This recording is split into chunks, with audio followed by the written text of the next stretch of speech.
help them out and show love and that kind of thing. And so he said, the beauty about this month is delayed gratification. Like, set this up as a reward for yourself.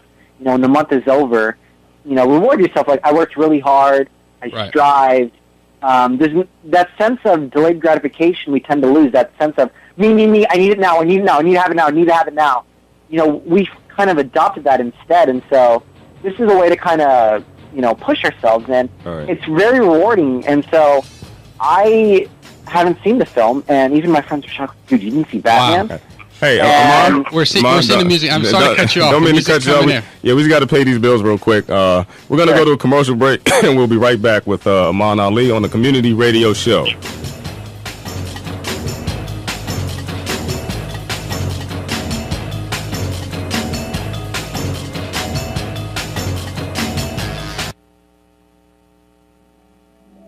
Tired, stressed, and feeling overwhelmed? Or maybe you are just bombarded with nagging aches and pains. Come join us at Pure Yoga, where we promote a sense of peace and tranquility as we grow stronger and honor our bodies. Centrally located near the intersection of Broad Street and Westwood Avenue in the Westwood Building. Register online at pureyogarva.com. Pure Yoga, a ladies-only studio.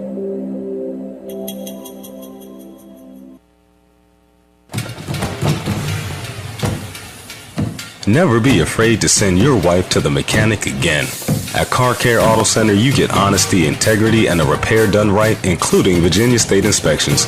We are located at 5201 Midlothian Turnpike, across from the Chesterfield Auto Parts, where you can pull your own parts and have us install it right. Give us a call at 804-716-0895. Car Care Auto Center. Never be afraid to send your wife to the mechanic again. Chiropractic and family wellness. We see patients with many health needs, but what they all share is a quest for health through a natural and holistic way. We know that health is our natural state, sickness is an adaptive response to an unhealthy and unnatural environment. At Chiropractic and Family Wellness, we seek to resolve that mismatch not only by treating the problem, by returning the body back to a balanced and healthy environment. We provide chiropractic services, rehabilitative services, and wellness counseling. We are located at 13461 Midlothian Turnpike, behind the Big Red Barn. Call us at 804-594-1998 or check us out online at guidingyourfamilytowellness.com. That's 804-594-1998 or guidingyourfamilytowellness.com. Chiropractic and Family Wellness.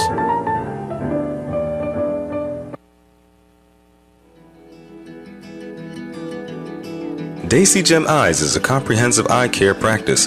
Dr. Sophie Ali provides annual eye examinations, contact lens fittings, treatment for eye diseases, and other optometric services. She welcomes children and the elderly. Dr. Ali strives to provide her patients with the highest level of eye care and is committed to bringing quality services to her patients. She has 3 convenient locations in Richmond, Ashland, and in Northern Virginia. To make an appointment, please call 804-677-4629. That's 804-677-4629.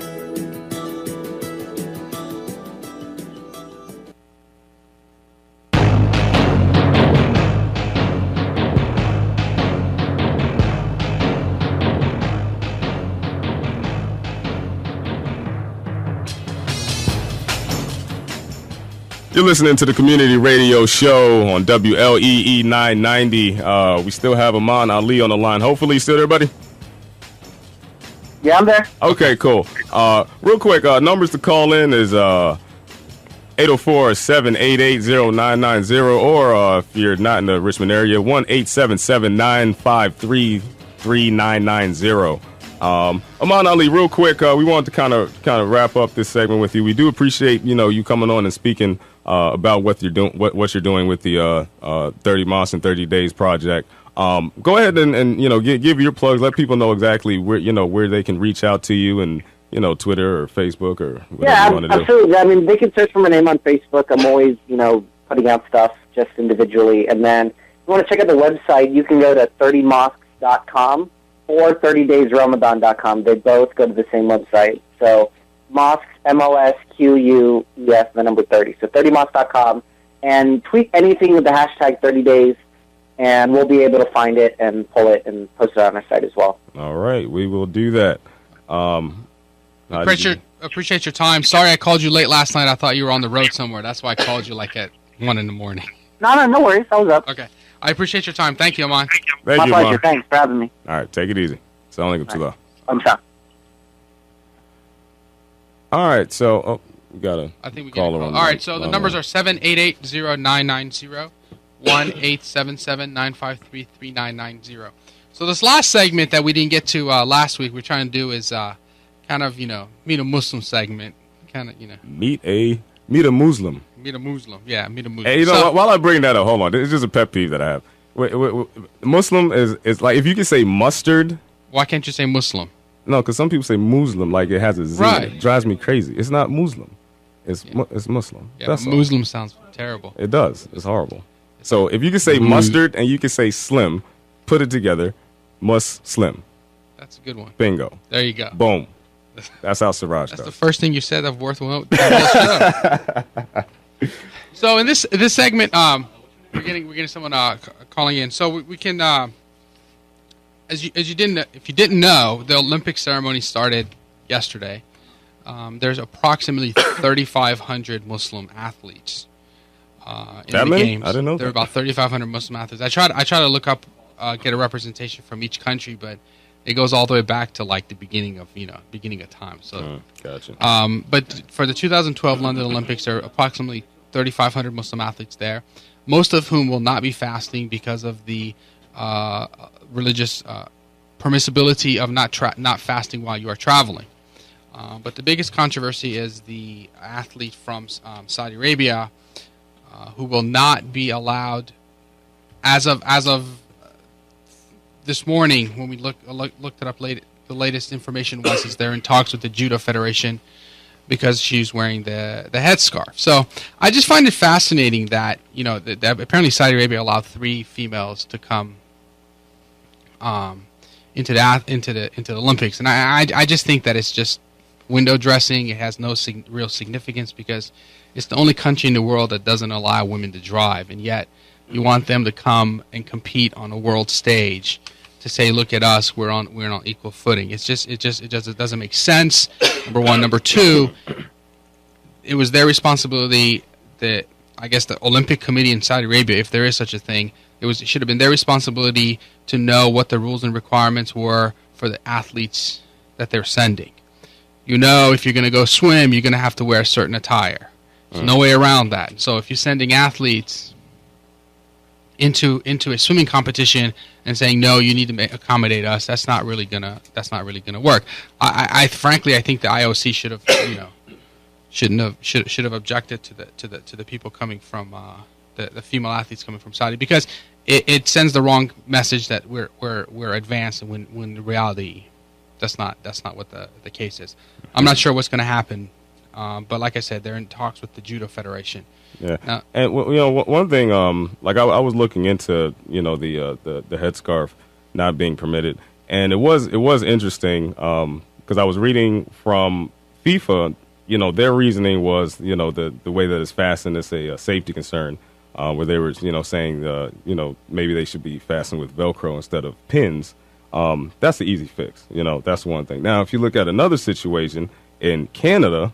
Who was talking about Canada? Wasn't that true? Yes, okay. About the lack of violence in Canada. Okay. Well, they barred a referee from a game in 2011 because she wore a headscarf, and this was in prohibition with religious symbols on uniforms. So now, do you think that a scarf is a religious symbol? Sure. Because but that's like saying, it's like if you were to wear a cross, right? That's a symbol. But you can take that off. There's no religious guidelines that's kind of implementing that you need to wear a cross. Right, it's not the same with in relation to Islam, because it's a requirement. Now, not saying that everybody does, and people need to of course understand that there are a lot of Muslims that don't wear hijab, but technically speaking, it is a requirement for the aura, which is the area of the body that is required to be covered, and both men and women have this. It's not just a woman thing. There's a regulation for men as well. But it's not just a symbol of Islam. It's a requirement of Islam, and I think that needs to be respected. Right. I think within the broader community, outside the Islamic community, it's become a symbol. In fact, it's become a political symbol because of what's been the ideas that's been projected into what having a headscarf. I mean, that's true, but I kind of feel like it being a religious symbol still does not take away from it being a religious requirement. It's not like one superseded the other. It's just kind of like, oh, well, they made it a political symbol. Well, that has nothing to do with us. You can take it back a couple years. Yeah, but Muslims were responsible for making it a political symbol as well. They're not two mutually exclusive arguments here. But we got a call from Boston. That's in Massachusetts, Boston. If you didn't know that. Let's go ahead and let me see if I can. Hopefully, I'm not going to hang up on. All right, is it Muniva? Yes, this is Muniva. Go ahead.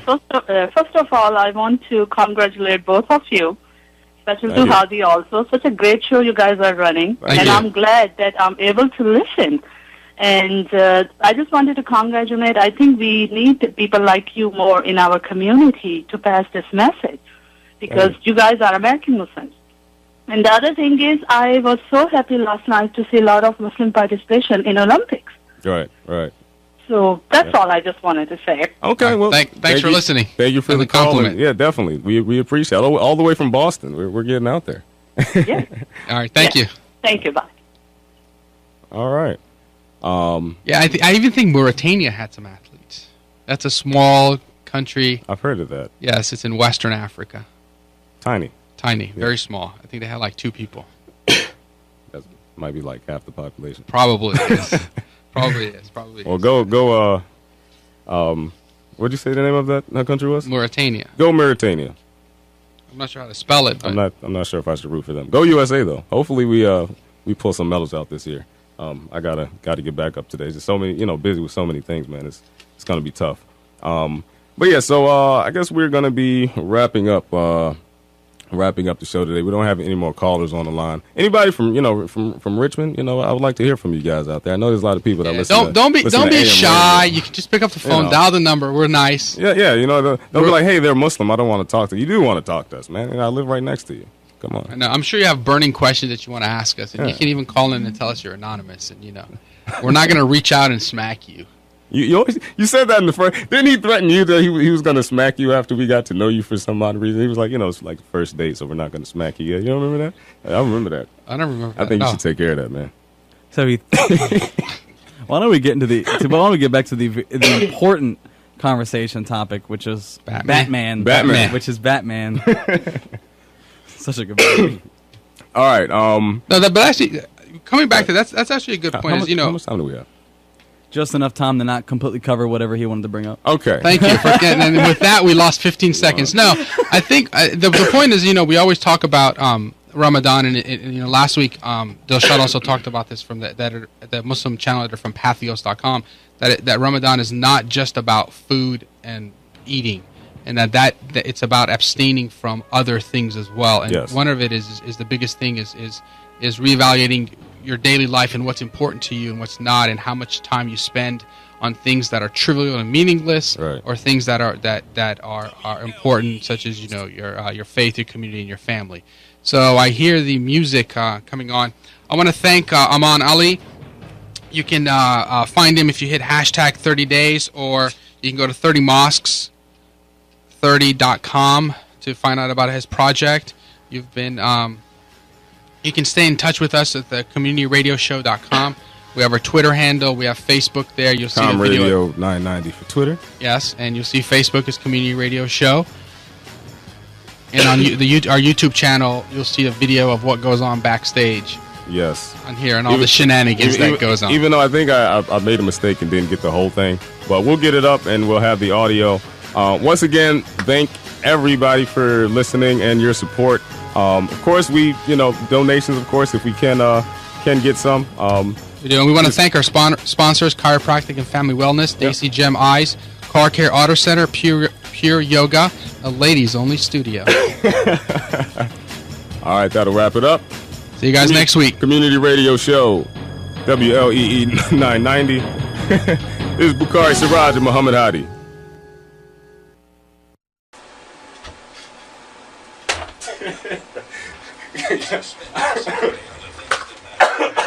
That cough just snuck in there. It's like, man, it just threw me off. Oh man, yeah, I should have did another gargle. Have that last commercial. All right, that was good. Yeah, not bad for our first time. Thank you guys for.